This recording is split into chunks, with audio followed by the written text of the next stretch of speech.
It's time to talk about Benjamin Moore's Alfresco, which is a beautiful deep dusty blue that is calming and serene. I figured we'd take a break from the off-whites and the neutrals that a lot of you are into and focus on a color that could be deemed as something a bit more bold and fun. If you're tired of gray, then today's your lucky day.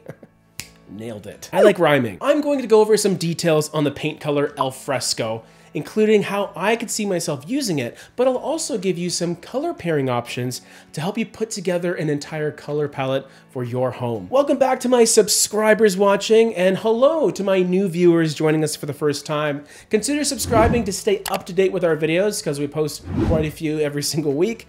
And a great way to support us is by either hitting that like button or even becoming a channel member by hitting the join button.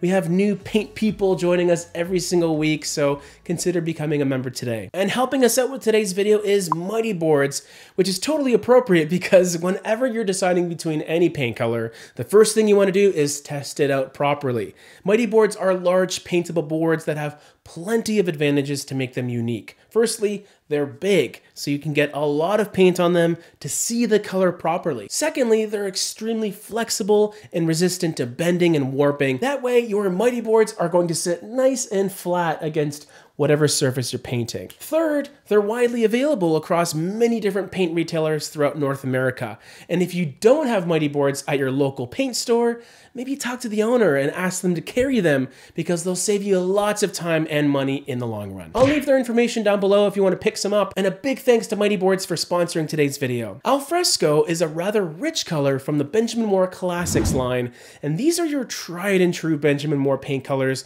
that have been around for quite a long time, but that doesn't make them any less relevant today. When I'm assessing a paint color, the first thing I like to look at is its light reflectance value, and this can be found on Benjamin Moore's website for any paint color you're looking at. On Alfresco's page, we can scroll down a little bit and then we see the LRV right over here, which is 20.1. For those of you that don't know, this number is important because it tells us how light or dark the color is. It's essentially a 0 to 100 scale, and the higher the number, the lighter or brighter the color will be. This means that Alfresco is pretty dark as it's in the bottom 20-ish% of colors. For context, you may have some black colors that can get as low as about 3, but 20 is still pretty dark, all things considered. Colors that are this dark require you to be a little more mindful about the lighting conditions of whatever space you're using it in. So if you're painting a pretty dark room, for example, that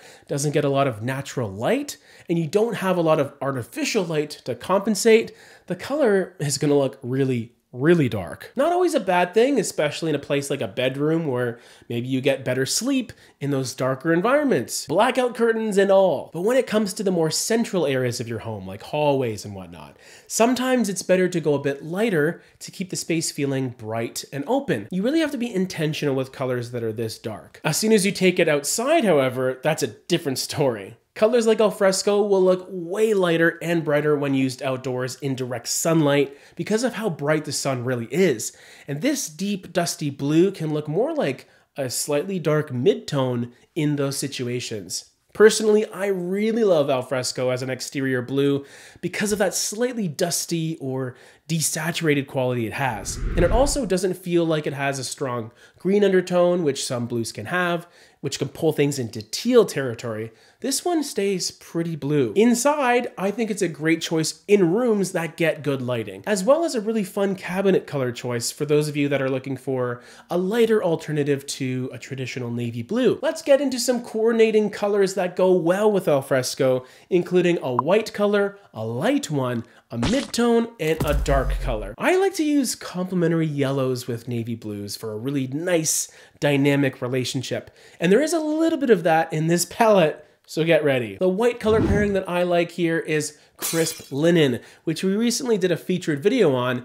What I like about it most is it manages to retain its creamy warmth while still being one of the brightest whites that Benjamin Moore makes. It really is an achievement because normally as you get brighter as a color, you start to lose color saturation because there's less room for colorant to go in. Crisp linen is unique because it has that creaminess while also being extremely bright, and therefore becomes a solid white paint color for alfresco, whether you're painting your woodwork or even your ceilings or kitchen cabinets combined with alfresco. Kind of like a light creamy white and a blue, just a nice combination there. The light color pairing I picked is called Thornton Sage from the Benjamin Moore Classics palette. And my thought process here was to go with something slightly adjacent or analogous.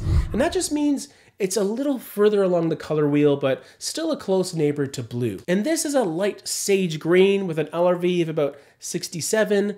It's obviously a much lighter color than alfresco, which means it becomes a more attractive option in those darker areas that you don't want to feel as dark. It's also just a really classy color in general to me, and is even great with alfresco in the same space because they have enough of a gap in darkness to really pop off of one another. The mid-tone color choice here is on the darker side of things, technically, but that's about where the similarities between it and alfresco end. It's called Autumn Gold, and it's everything you would expect it to be. It's a rich mustard ochre gold color, which is incredibly vibrant, extremely complementary to alfresco. Whenever you're dealing with colors that have this sort of opposing relationship, it's gorgeous as long as you know how to balance the two. I would not recommend having a 50-50 split between the dark blue and this gold color.